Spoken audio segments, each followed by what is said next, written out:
Hi guys, welcome back to the channel. One of the most common questions that we're asked or comments that we see is, I really want to go vegan, but it's difficult for me because I live in a non-vegan house or with a non-vegan family or partner. Let's begin with clarifying that virtually every vegan is surrounded by non-vegans. This is the unfortunate reality of living in a largely non-vegan world. Most vegans either have non-vegan family or friends or partners or children, etc. So this is not special, this is not unique, this is not, oh, it just happens to one person over here, poor you. This is all of us. This is the rule rather than the exception. And at the end of the day, it doesn't matter what anyone else is doing, you're responsible for you.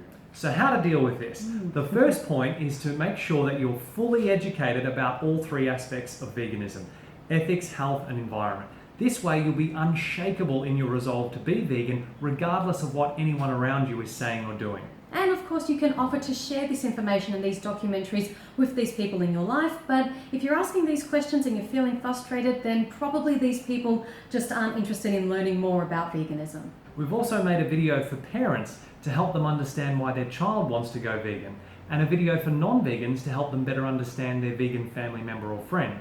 We've linked them below so you can show them those videos too.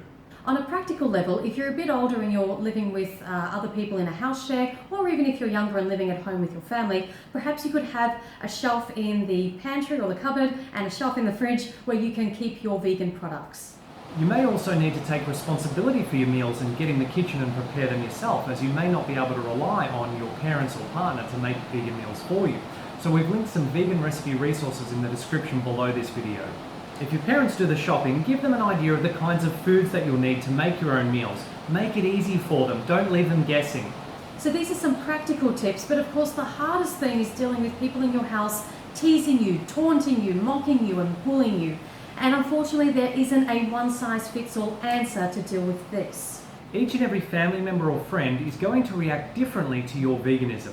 And it's never really about you, but rather about their own insecurities, fears, and moral dilemmas regarding everything that veganism represents. It's really important that you remember that you can't change or control anyone. You can only change and control you. So it doesn't matter how anybody else in your house thinks or feels about you as a vegan. What's important is how you think and feel about yourself as a vegan. And in our honest opinion, and this is just what we're thinking, in many cases, we think that the way someone treats you as a vegan is very much a reflection of your relationship with them and how they treated you before you went vegan. So for example, if your parents were already very closed-minded and didn't take anything you said too seriously before, then why would they all of a sudden be open to you going vegan now?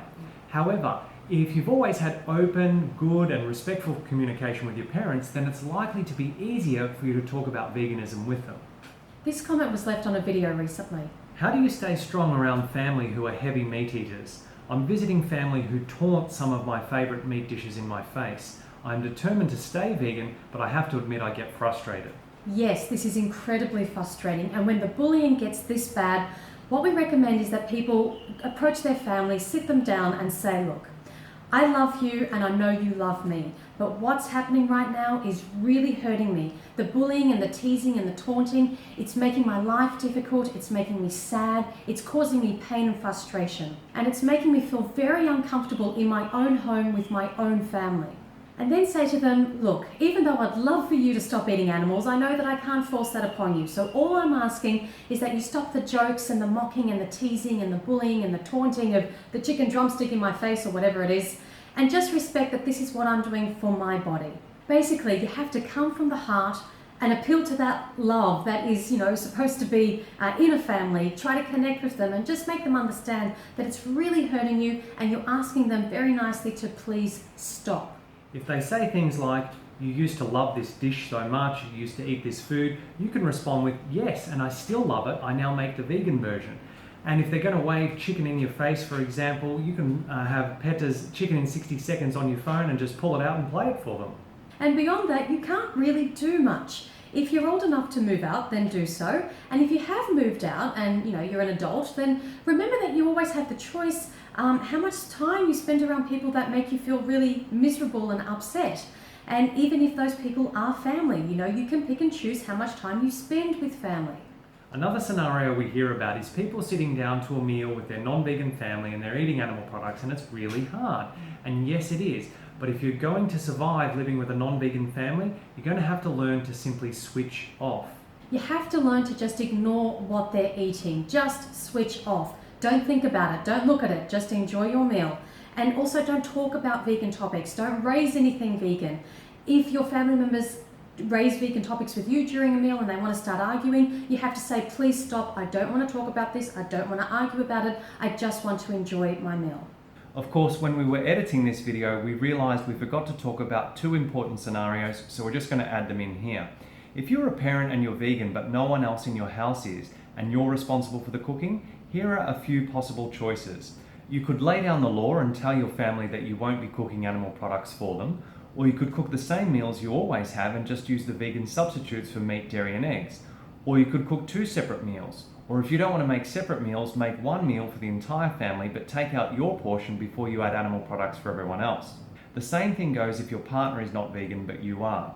In either scenario, of course, try to share the educational information with them first. Try to express from your heart how much this means to you, and at the very least, request that you're not teased, mocked or bullied for your decision to be vegan. And we also have some older videos on living with a non-vegan partner, which we'll link down below. As for friends, you get to pick your friends. So if they're giving you a hard time about it, you need to ask yourself why you're friends with them anyway. We talk more about how to deal with family and friends in a previous video where we discussed being vegan in social situations. At the end of the day, it really is about drawing boundaries. How much are you prepared to give and how much are you prepared to allow people to upset you and just make your life really, really difficult and horrible?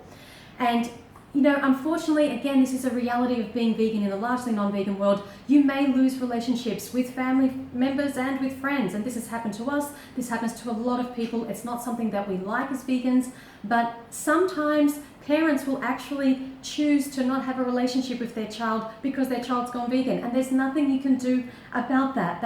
It's so sad, but it happens.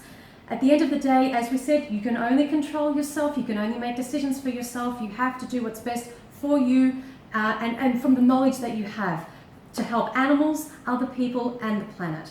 The most important thing is that you don't bend on what you know is right just to make other people feel better about their poor choices. Alright guys, thank you so much for watching. Hope this video has helped you out. Now it's time to hear from you guys. Post your comments and your tips down below. How do you deal with being a vegan in a non-vegan house?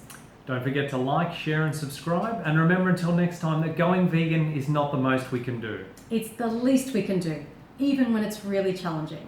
See you next video. Bye guys. We are super excited to make today's video because it is such a good news story and we see a lot of potential. This video is for Nicole Guerriero, a beauty and lifestyle vlogger with almost 2.7 million subscribers here on YouTube.